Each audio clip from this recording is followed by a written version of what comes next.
Nous prions pour la Chine parce que nous sommes en Chine. Et nous voulons prier pour beaucoup d'autres choses, mais la phase de chaque jour, ça sera prier pour la Chine. Amen. Comment prier pour la Chine? Engageons-nous dans ce programme et nous le saurons. Maintenant, nous voulons prier pour écouter la parole de Dieu. Amen. Amen. Mais avant de prier pour écouter la parole de Dieu, nous pouvons passer notre 5 minutes de prière pour la Chine. Maintenant. Et je voudrais vous prier soit, choisissez, soit de vous lever, vous tenir sur vos pieds, soit de vous agenouiller. Merci. Soit vous êtes à genoux, soit vous êtes debout et vous priez pour la Chine. 2 Chroniques 7, 14 et 15 constituent les paroles, versets introduisant la chaîne. Dieu dit: si mon peuple, celui sur qui mon nom est établi et qui m'invoque, si ce peuple s'humilie, il prie et cherche ma face, du haut du ciel là où je me trouve, je l'écouterai, je l'exaucerai. Et au lieu où il se trouve et où il adresse sa prière, mon oreille sera attentive pour l'exaucer. Nous nous trouvons en Chine, à Beijing, à Pékin. Nous voulons invoquer notre Dieu et le chercher pour la Chine. Nous avons appris de nos différents pays que la Chine est communiste, athée, on ne prie pas. Et nous voici en Chine en train de prier. À part les dispositions de sécurité où on contrôle nos papiers avant d'accéder ici, ce qui se fait aussi ailleurs, nous ne sommes pas surveillés par des policiers, des militaires armés. Nous prions librement, comme nous voulons. Nous voulons dire merci à Dieu pour ça. Et prier que Dieu, qui nous a fait cette grâce en cette terre, qu'il continue à nous faire trouver faveur. Que son Église, en cette terre de Chine, trouve faveur. Que les dirigeants, les responsables, lorsqu'ils se réunissent, que les diables, que les mauvais esprits n'inspirent pas de la méfiance, ne donnent pas de mauvais faux messages aux responsables concernant l'Église de Jésus-Christ. Mais qu'au contraire, qu'ils sachent que l'Église de Jésus-Christ, notre Église, est lumière, est celle grâce à laquelle lumière la Chine sera éclairée, la terre de Chine sera assaisonnée. Prions le Seigneur, parce qu'il est dit en 1 Timothée 2 que nous puissions élever nos voix en prière. Élevons donc nos voix en prière pour les rois, en prière pour le gouvernement, en prière pour les dirigeants de la Chine, dans tous les niveaux. Prions le Seigneur, élève ta voix. Moi je vous demande, comme la Bible dit, d'élever les voix. Je ne vous demande pas de murmurer, de chuchoter. Élever la voix, c'est faire entendre sa voix. Élevons nos voix. Parlons de la Chine. Quel aspect le Saint-Esprit met dans ton cœur concernant la Chine? Élève la voix et prie pour cela. Merci notre Dieu parce que tu es bon.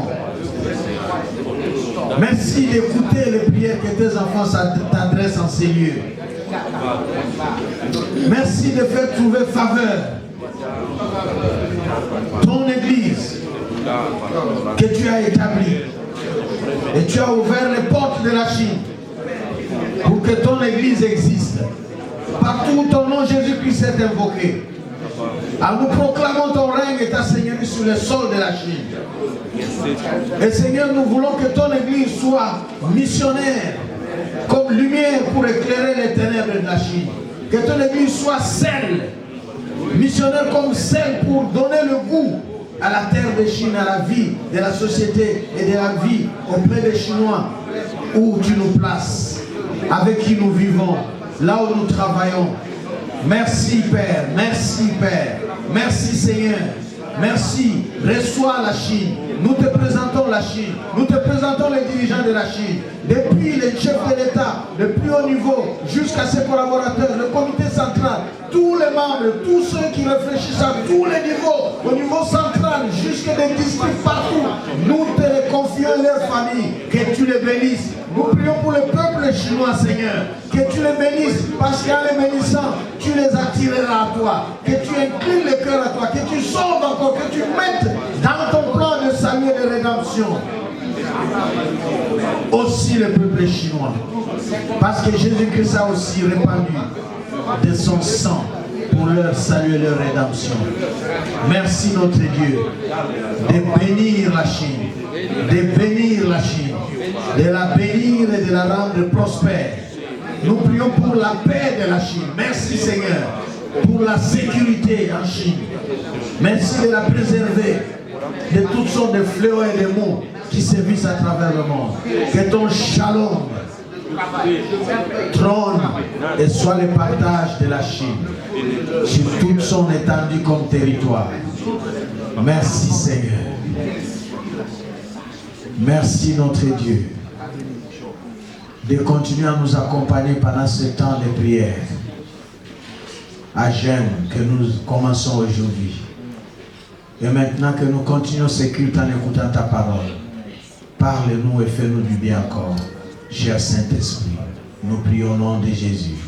Amen. Amen. Nous allons acclamer le Seigneur pour tout ce qu'il est pour nous. Il est merveilleux, il est bon. Merci beaucoup de vous asseoir. Et dans le bulletin, nous avons besoin de la sagesse d'en haut. Parce que, vous vous souviendrez, dimanche dernier, nous avons parlé du travail. Le travail comme dur labeur. La discipline du travail comme dur labeur. Et nous avons, en parlant du travail, nous avons et continuons à nous rappeler ici que, par exemple, pour nous qui sommes ici à l'étranger, nous devons savoir qu'il existe plusieurs sortes de travail. Vous savez, il y a des gens qui travaillent à la maison. Il y a des gens qui travaillent à la maison. Il y a des gens qui travaillent, leur bureau c'est la maison et c'est l'Internet. Ils travaillent à la maison, à l'Internet. Ils sont là en train de chercher, ils travaillent en ligne. En ligne, il va dans toutes les lignes. Et il a du travail. Et il gagne avec ça. Il y a des ceux en ligne qui font la traduction. Et voilà, en ligne. Et il y a des ceux qui font un travail temporaire. Vous ne trouvez pas mieux? Vous ne trouvez pas un travail avec un contrat de toute la vie? Vous trouvez un travail d'une année, un travail d'un mois, un travail d'une semaine, un travail d'une journée, un travail d'une demi-journée, pourvu que ça vous occupe et que ça vous donne un rendement. Au lieu de chercher toute une année que vous n'avez pas, ou tous les mois, chaque jour vous n'avez pas, on vous offre peut-être 2 fois la semaine. On appelle cela temporaire. Donc, nous devons nous offrir et nous ouvrir à toutes ces réalités de la vie pour savoir vivre. Vous savez aussi que sorte de travail dépend aussi de l'âge. Il y a un travail à un certain âge que tu peux faire. Il y a un autre travail que tu ne feras pas.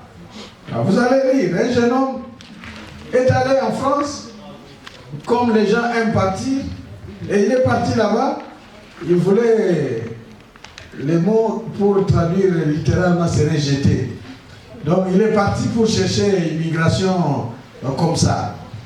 Et donc, quand on l'a interrogé, il a donné identité et son nom, et il a donné, parce qu'on lui a dit il faut diminuer l'âge. Et il a donné l'âge, je pense, il avait donné 16 ans, alors qu'il avait 29. Et il a donné 16 ans, parce que sinon il est déjà âgé et tout, et puis ça fait des problèmes. Alors, on l'a pris, son histoire a marché, on l'a placé dans le foyer avec des jeunes gens de son âge.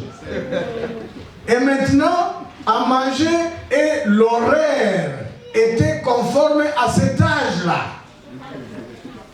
Parce que les jeunes gens de 15 ans, 16 ans, 14 ans, ils jouent, ils courent, ils font du bruit. Et donc, le travail et tout ce qu'on les soumettait était lié à cet âge-là.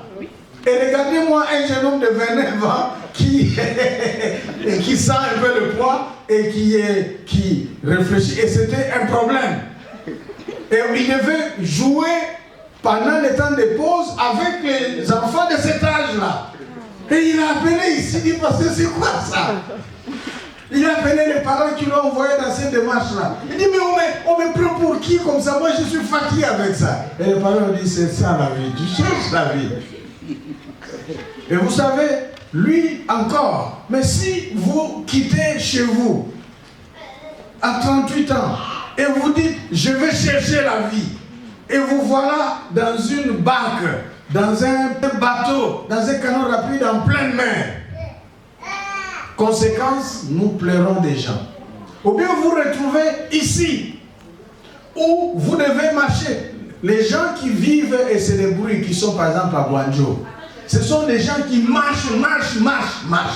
Parfois depuis le matin il n'a pas de programme pour manger. Le programme dans sa tête, c'est bosser. Alors, il y a un âge où tu vas craquer. Tu ne sauras pas ce rythme-là. Ça n'a rien à voir avec Dieu. C'est pourquoi il faut savoir à quel âge tu fais quoi et quand est-ce que tu fais quoi. Le travail. Nous avons parlé du travail. Et nous sommes à l'étranger. Quand nous gagnons un peu d'argent, dépensons, consommons, mais n'oublions pas d'épargner. Parce que chez nous, ce n'est pas ici. Qui est chinois ici? Chinoise ou chinois? Personne. Donc, nous tous, chez nous, c'est en dehors de la terre de la Chine. Un jour, quand tu quitteras, tu seras où? Tu vivras comment? De l'aéroport de chez toi à l'aéroport, tu iras où? Tu vas manger comment? Tu chercheras les transports chez qui? Même si tu es venu étudiant, chez vous, chez nous en Afrique, quand tu sors, on ne te compte pas étudiant, on dit il vient de l'étranger. On te nomme puissant. On dit même professionnel. Ceux qui sont restés là sont des amateurs. Alors, il faut faire attention avec la façon que nous organisons la vie pour ne pas nous retrouver une fois malheureux. Nous devons investir, ne pas gaspiller, consommer, vivre dans la luxure. Nous avons besoin de sobriété parfois. Nous avons besoin de beaucoup de choses pendant que nous sommes ici. Parmi les beaucoup de choses dont on a besoin, une s'appelle la sagesse. Parlons de la sagesse. Nous avons besoin de la sagesse d'en haut, aujourd'hui et maintenant. C'est le titre de notre message. Nous avons besoin de la sagesse d'en haut, aujourd'hui et à retenir dans ce message. Parce que notre culte a aussi la Sainte Seine. C'est pourquoi je voudrais aller un peu plus vite. La sagesse est un mot très courant. Mais n'empêche que nous puissions apprendre à propos de la sagesse, de la manière qui convient. Amen. Amen. L'idée générale de notre message de ce matin, pour nous permettre de savoir qu'est-ce qu'est la sagesse, comment l'acquérir, à quoi est-ce que ça sert. Et nous voulons voir cela depuis la Bible, en passant par la vie courante, mais en méditant essentiellement dans le livre des Proverbes.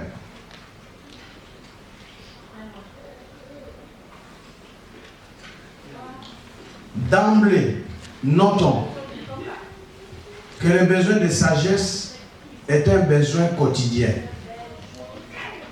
C'est au quotidien que nous avons besoin de sagesse. Amen. Amen. Au quotidien. Et c'est tout le monde qui a besoin de sagesse. Dans son étymologie, si si vous regardez le dictionnaire, la sagesse est définie comme une conduite réfléchie et modérée. Être sage, ce n'est pas être turbulent. Par exemple, par rapport aux enfants, ne pas être turbulent ou bien agité.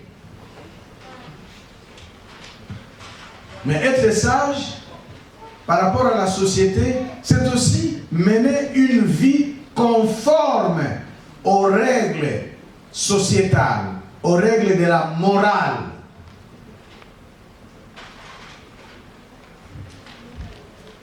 Être sage, c'est aussi user de sa raison. Conduite réfléchie. Alors, qu'en est-il de la sagesse dans la Bible? Nous avons des mots, si nous disons Bible, ça nous met soit dans l'Ancien Testament avec l'hébreu, soit dans le Nouveau Testament avec le grec. De l'Ancien Testament en hébreu, nous avons plusieurs mots comme Hokma, Bina, Sekel. Je dis hébreu, il ne faut pas écrire Sekel en français. C'est en hébreu. Et ces différents mots-là, en hébreu, traduisent ou peuvent être traduits par intelligence, donc sagesse. Dans le contexte de l'Ancien Testament, veut dire intelligence ou bien bon sens. Avoir la sagesse, c'est avoir de l'intelligence ou avoir le bon sens. Cela s'étend pour signifier, et là nous viendrons dans le fait capital de la sagesse dans le contexte biblique, qu'elle ne vient pas par l'effort humain, elle se trouve en Dieu, elle ne provient que de Dieu, elle n'amène que ne conduit qu'à Dieu. S'éloigner de Dieu, c'est de la folie. Se comporter en rébellion contre Dieu, c'est de la folie. Le sage cherche Dieu, accepte Dieu et se plie à ses commandements. De l'Ancien Testament, ce terme-là, sagesse, intelligence ou bon sens, au Nouveau Testament, le concept Sophia. Est-ce qu'il y a quelqu'un qui s'appelle Sophie ici? Sophie. C'est la franchisation du grec Sophia. Et il y a un courant de philosophie, le sophisme, qui aime raisonner. Donc en grec, Sophia, sagesse, signifie connaissance. Ou littéralement, savoir. Le Sophia, c'est le savoir. Attention du grec, ce savoir-là a triple sens. Le savoir-être, le savoir-vivre, le savoir-faire. Donc, dans la Bible, le Nouveau Testament, sagesse évoque le savoir-être, le savoir-faire, le savoir-vivre. Savoir être moi, la personne que je suis. Savoir faire, quand je fais, est-ce que je sais faire? Et savoir vivre, moi qui fais et je vis. Moi-même et je vis avec. Et c'est tout ça la sagesse. Du coup, le caractère très pratique et moins théorique de la sagesse. C'est beaucoup plus pratique. Et donc, ici nous pouvons dire ceci, que dans la conception biblique, la sagesse désigne l'art de réussir, disons. C'est l'art de réussir, savoir réussir. Chers étudiants, si tu échoues, ça signifie que tu n'es pas sage. Celui qui étudie et réussit, il est intelligent. Le fait d'étudier et de réussir, parce que tu es intelligent, la Bible va dire c'est de la sagesse. Autrement dit, dans la conception biblique, tu étudies, tu es sage, tu ne dois pas échouer, tu dois réussir. L'art de réussir, avoir l'art pour réussir, la sagesse. Ou bien l'art de former des plans. Un plan adapté pour parvenir au résultat projeté. Je voudrais, voilà mon plan. À telle période de la vie, je vais être fiancé. Je vais donc, pour être fiancé, je vais trouver une fille. Mais avant de trouver une fille, je dois commencer à regarder. Et pour bien voir, je dois porter les lunettes qui me montrent. Je vais faire 4 mois pour regarder. Et puis au 4e mois, non pas 4, déjà au 3e mois, j'aurais vu. Et puis après, j'irai, je vais commencer à approcher. Et je vais draguer. Et je vais me fiancer. Parce que, à tel âge, à telle année, à tel mois, je vais me marier. Savoir planifier et arriver à ces résultats, c'est aussi la sagesse. Ah oui, c'est possible. C'est possible. Amen. Amen. Savoir que je suis venu avec une bourse d'études de 4 ans. Cette bourse a commencé à telle année, à telle date du mois. 4 ans fait de ma bourse signifie telle année, telle date du mois. Qu'est-ce que je deviendrai? Où je serai? Qu'est-ce que je ferai à ce moment-là? Je prépare cela déjà maintenant. Ça, selon la Bible, c'est la sagesse. Amen.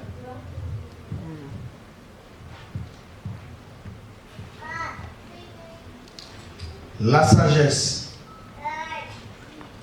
elle est attachée au plan du salut en Jésus-Christ. De cette conception générale de la Bible autour de la sagesse, essayons de nous focaliser dans les proverbes. Très simple. Dans le livre des proverbes, la sagesse est fondée dans la crainte du Seigneur. Si vous regardez ces feuillets, vous êtes au point 3 là. 3. 3. La sagesse, selon le proverbe, est fondée dans la crainte du Seigneur. Ok? Elle conduit à la connaissance du Seigneur, selon le proverbe. Elle trouve son fondement, son enracinement dans la crainte du Seigneur. Elle est fondée à la connaissance du Seigneur, à l'attachement au Seigneur et à une vie qui choisit de vivre en conformité au commandement du Seigneur par la soumission à sa parole et en se laissant être dirigé par le Saint-Esprit. La sagesse est fondée dans la crainte du Seigneur et elle nous pousse à connaître le Seigneur, à nous attacher au Seigneur et à mener une vie qui choisit de vivre comme le Seigneur le demande, de vivre en respectant le commandement du Seigneur, de vivre en se soumettant à la parole du Seigneur, de vivre en s'ouvrant à la conduite, à la direction du Saint-Esprit. La sagesse, selon la Bible, et surtout selon Proverbe, la sagesse fait vivre. La sagesse, selon la Bible, et en particulier les Proverbes, la sagesse fait vivre. Comment elle fait vivre? Parce qu'elle amène à Dieu. qu'on connaît et l'amène à Dieu, dont la vie dépend. Du coup, la sagesse qui fait vivre, selon les proverbes, c'est une vie de paix, bonheur et sécurité. Voilà la sagesse. Tu veux vivre, crains Dieu. C'est la sagesse. Et puisque tu crains Dieu, tu l'aimes, tu t'attaches à lui, tu veux conformer ta vie à lui, qu'est-ce que ta vie sera? De quoi sera marquée ta vie? Comment se passera ta vie? Ça sera une vie de paix. Amen. Une vie de bonheur. Amen. Une vie de sécurité. Amen. Amen. Et le contraire de la sagesse, c'est la folie. Et la folie amène à la mort. Donc, quand vous lisez les proverbes, c'est ce que vous découvrirez en parlant de la sagesse. Crains Dieu, crains le Seigneur, et tu vivras, et tu réussiras. Parce que la sagesse amène à la crainte de Dieu. Et ça fait vivre. Et ça nous laisse en Jésus-Christ de nous ouvrir à sa parole et à la direction du Saint-Esprit. Alors, quelles sont les conceptions et les expressions qui peuvent être liées comme synonymes ou traduisant l'idée de sagesse? De tout ce que nous venons de voir, quels sont les concepts ou les expressions à rattacher à sagesse? Vous êtes au point 4 dans le bulletin. Je vais vous énumérer ces conceptions ou ces termes, concepts et expressions. Et puis après, nous allons méditer quelques passages pour prier et demander à Dieu de nous donner la sagesse. Ah, la sagesse. Ça fait vivre en paix. Ça fait vivre dans le bonheur. Ça fait vivre en sécurité. Qui a besoin de la sagesse? Amen. Amen. Elle vient de Dieu. Elle se trouve à Dieu. On doit la demander à Dieu. On doit la rechercher auprès de Dieu. C'est pourquoi nous pouvons déjà dire: Seigneur, j'ai besoin de la sagesse. Disons-le. Seigneur, donne-moi la sagesse. La sagesse qui vient de toi. La sagesse d'en haut. Amen. Amen. Comprenons ce que notre prière signifie lorsque nous demandons la sagesse. Cela signifie quoi? Sagesse, c'est pratique. Alors voilà les termes qui s'attachent à cela. Prudence. Tu demandes la sagesse à Dieu, ça signifie tu veux la prudence. La prudence. Sagesse, c'est douceur. Autre facette, synonyme. Douceur. La douceur. Sagesse, c'est obéissance. Obéissance. En général, à Dieu. Et en particulier aux enfants et aux jeunes gens. Docilité. Parce que le proverbe va dire, dans le cœur du jeune, il y a une bonne dose de folie. Il y a une bonne dose de folie dans le cœur du jeune.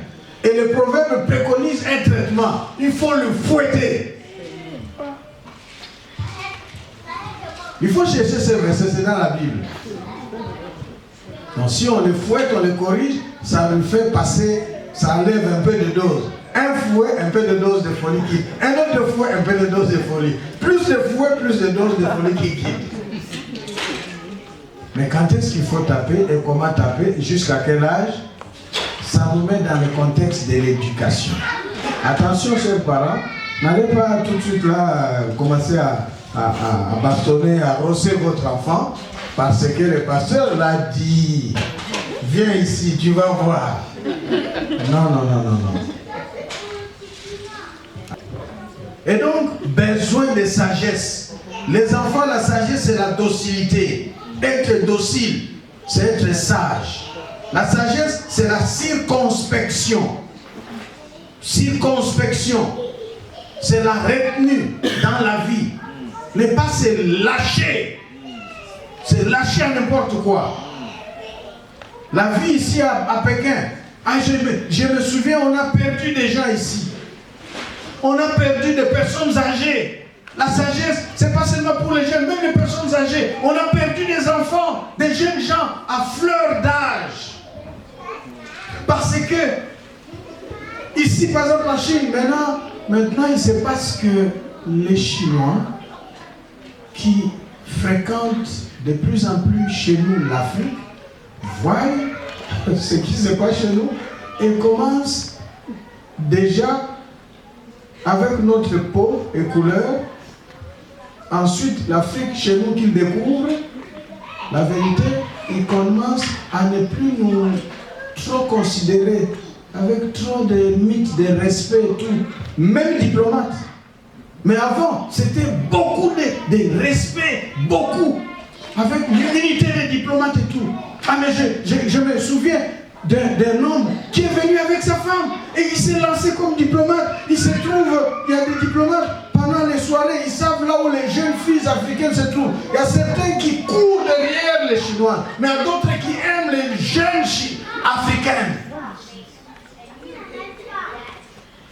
Des papas diplomates qui vont se retrouver dans les milieux des universités. Ils ont les gens qui draguent pour eux les jeunes filles à raison d'un paquet de renminbi et de dollars qu'il faut envoyer au pays et survivre. Parce que la bourse est insuffisante et insignifiante. Ah mais c'est comme ça que ces diplomates s'est retrouvé. Il vivait avec un des amis dans son campagne, chrétien, qui lui parlait des dieux, Il n'écoutait pas. Il est allé vivre. Et aujourd'hui, quand on dit vivre, il y a le plaisir. Et quand on cite le plaisir, il y a un des plaisirs qui ne manque pas. Ok?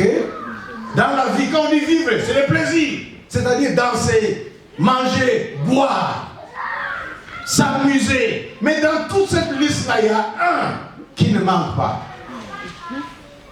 Donnez le nom. Le sexe. Moi, je ne vais pas vous laisser comme ça sans dire le nom. Parce que vous pensez que le pasteur, il se réserve. Je vous parle de ça, le sexe. Et c'est mis comme ça. Et vous savez, il y a des gens qui aiment le sexe. Au point que la raison quitte. Au point que les précautions et les réflexes là, pour se protéger, s'absentent. Au point que le diable même il contourne tes réflexes.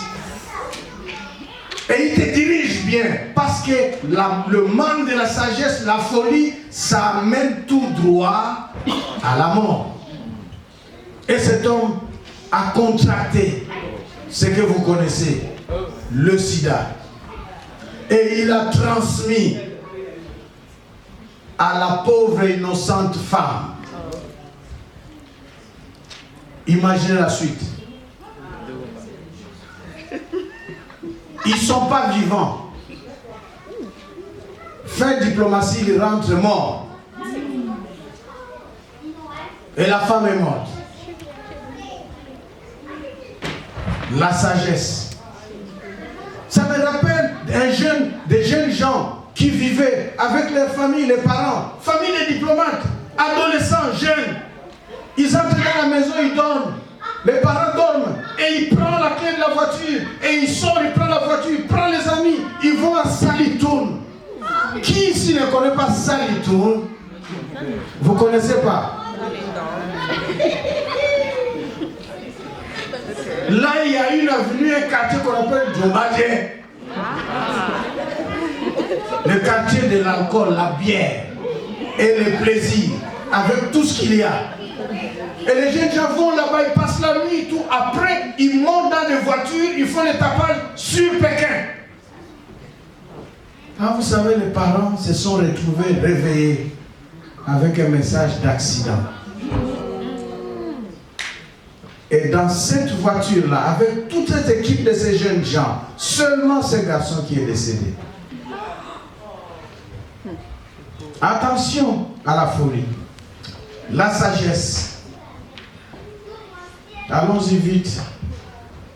pour continuer à voir comment nous devons savoir que quelqu'un est sage. Oui, les synonymes, les concepts, comme l'habileté, savoir juger, c'est la sagesse. Savoir donner les conseils et savoir recevoir, écouter les conseils, c'est la sagesse. Projeter, planifier et accomplir des réalisations, c'est la sagesse. C'est-à-dire ne pas vivre à l'aventure, ne pas vivre à la débrouille et au hasard.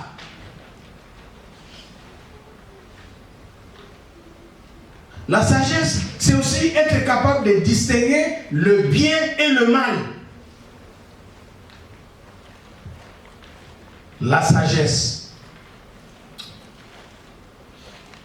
Comment dans la pratique se traduit une conduite de sagesse?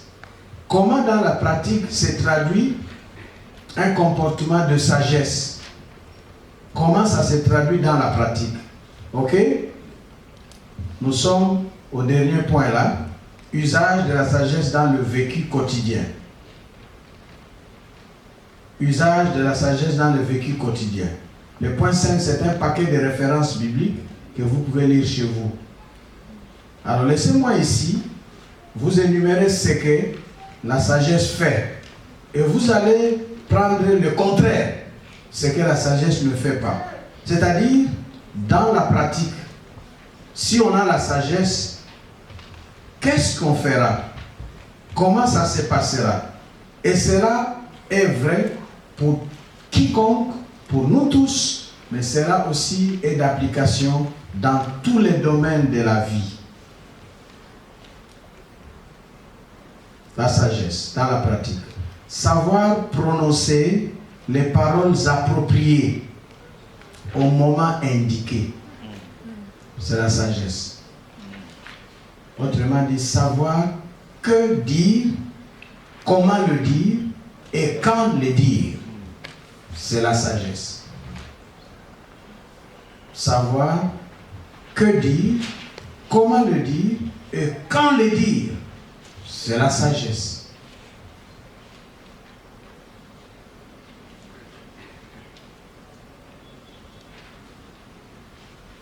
La sagesse des dieux bibliques révèle Jésus-Christ et le salut que Dieu nous offre en Jésus-Christ. Si vous n'êtes pas encore sauvé, si vous n'avez pas un souvenir clair d'avoir donné votre vie à Jésus-Christ, de l'avoir reçu comme Seigneur et Sauveur personnel, au lieu de demander la sagesse à Dieu, dites d'abord, Seigneur Jésus, viens dans mon cœur. Je crois en toi et je t'accepte comme mon Seigneur et mon Sauveur. Puisque tu es venu dans mon cœur, Seigneur, donne-moi la sagesse pour la vie. Amen. Amen. Ensuite, la sagesse nous permet de nous comporter de manière digne de notre Dieu. La sagesse. Ça nous permet de nous comporter de la bonne manière vis-à-vis de Dieu. La sagesse nous permet de nous comporter avec prudence et prévenance, surtout vis-à-vis des non-chrétiens. La sagesse, savoir écouter. Ah oui. Voyons ce que la sagesse fait encore. La sagesse nous donne la crainte de Dieu. La sagesse nous donne l'intelligence. C'est pourquoi dans 1 Corinthiens 12, la sagesse est citée comme don. Le don du Saint-Esprit, le don de sagesse, avec le don de connaissance. La révélation, c'est le domaine de la sagesse. La sagesse se traduit à travers ce que nous faisons. Elle ne s'achète pas avec l'argent. Elle a plus de valeur que l'or et les perles. Si on a la sagesse, on sait comment tenir et faire face devant nos adversaires. Amen. Parce que nous aurons des arguments qui s'imposent. Oui, la sagesse nous aide en tant qu'enfants de Dieu à faire le choix entre le bien et le mal. La sagesse nous permet de vivre selon Dieu et non pas selon nous-mêmes. Je veux faire quelque chose, j'ai un projet, qu'est-ce que Dieu voudrait? Peut-être ce que je veux c'est bon, mais ça rentre en contradiction avec ce que Dieu veut. La sagesse c'est m'ouvrir, souffrir pour abandonner ce que je veux et accepter ce que Dieu veut parce que je sais que c'est la sagesse. Ça me donnera la paix, le bonheur, la sécurité. La sagesse, c'est aussi savoir faire le bon usage de sa langue. La sagesse ouvre davantage à une meilleure connaissance. C'est pourquoi la Bible dit que Jésus-Christ a été fait pour nous sagesse. En Jésus-Christ, nous avons une sagesse qui nous justifie, une sagesse qui nous sanctifie et une sagesse qui nous sauve. La sagesse de Dieu ne nous verra pas perdus, jamais, jamais perdus. Nous serons sauvés, déjà sur la vie, sur cette terre et pour l'éternité. Amen. Amen. C'est pourquoi nous pouvons demander à Dieu la sagesse. Et nous allons prier. Vous allez lire les autres textes à cause de la Sainte Seine. Nous avons des passages à lire, des proverbes que vous lirez chez vous. Mais nous lisons seulement 2 Timothée 3,15 et Jacques 1,5 pour notre prière et nous préparer à la Sainte Seine.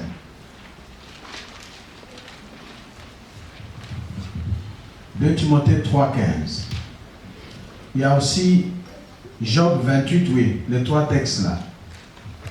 Commençons avec 2 Timothée 3,15. Allons-y ensemble si vous pouvez voir ici. Allons-y. Dès ton enfance, tu connais les saintes lettres qui peuvent te rendre sage à salut par la foi en Jésus-Christ. Donc la parole de Dieu nous rend sages. Amen. C'est pourquoi vous avez le plan de méditation pour lire la Bible chaque jour, pour acquérir la sagesse. Tu ne sais pas comment faire. Qu'est-ce que la Bible dit dans des situations comme ça? Amen. Amen. Si ce n'est pas clair, demande conseil. Lisons le passage de Job 28, 28. Job 28, 28. Allons-y ensemble. Puis il dit alors, voici la crainte du Seigneur, c'est la sagesse. S'éloigner du mal, c'est l'intelligence. La crainte du Seigneur, c'est la sagesse. Lorsqu'on l'a, on s'éloigne du mal. Et on est intelligent. On n'est pas insensé. Amen. Amen. C'est pourquoi nous pouvons prier. Comment prier? Jacques. Si quelqu'un d'entre vous manque de sagesse, qu'il la demande à Dieu, qu'il donne à tous simplement et sans reproche, et elle lui sera donnée. Qui veut demander sagesse à Dieu qu'il s'élève? Qu'il dise, Seigneur, merci pour ta parole. Seigneur, j'ai besoin de sagesse. Seigneur, tu connais mes responsabilités. Seigneur, sans ta sagesse, je ne peux rien. Seigneur, tu connais les défis de la vie. À la fin de cette année 2019, j'ai besoin encore de sagesse. Seigneur, parfois, lorsque j'ai l'argent, je m'affole. Quand tout marche bien, je perds facilement raison. J'ai besoin de sagesse. Seigneur, quand je suis embarrassé devant des défis, je ne sais que faire, j'ai besoin de sagesse. Seigneur, les questions des décisions et des choix de la vie, avec mon âge, j'ai besoin de sagesse. Ah, peut-être une fille peut avoir dans son cœur, dans son esprit, 2 ou 3 hommes, 3 garçons, un garçon. Dis, Seigneur, j'ai besoin de ta sagesse. Parce que c'est toi qui connais l'homme qui convient pour ma vie. Un jeune homme a besoin de sagesse.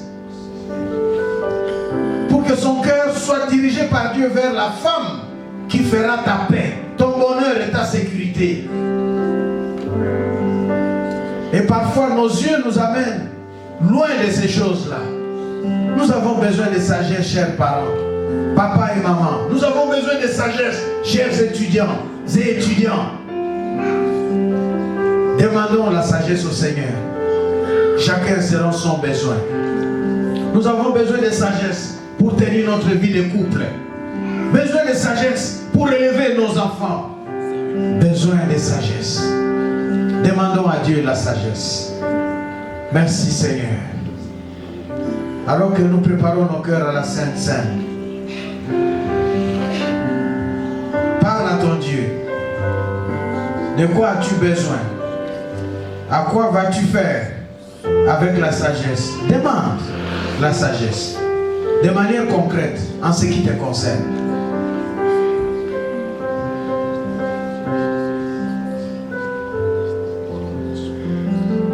Nos cœurs s'ouvrent devant Dieu, qu'il nous sanctifie.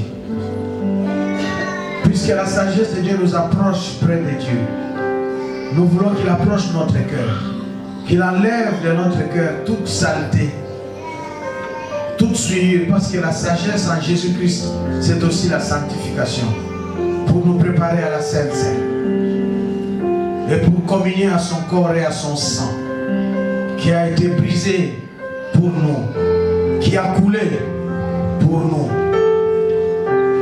Oh, merci Seigneur.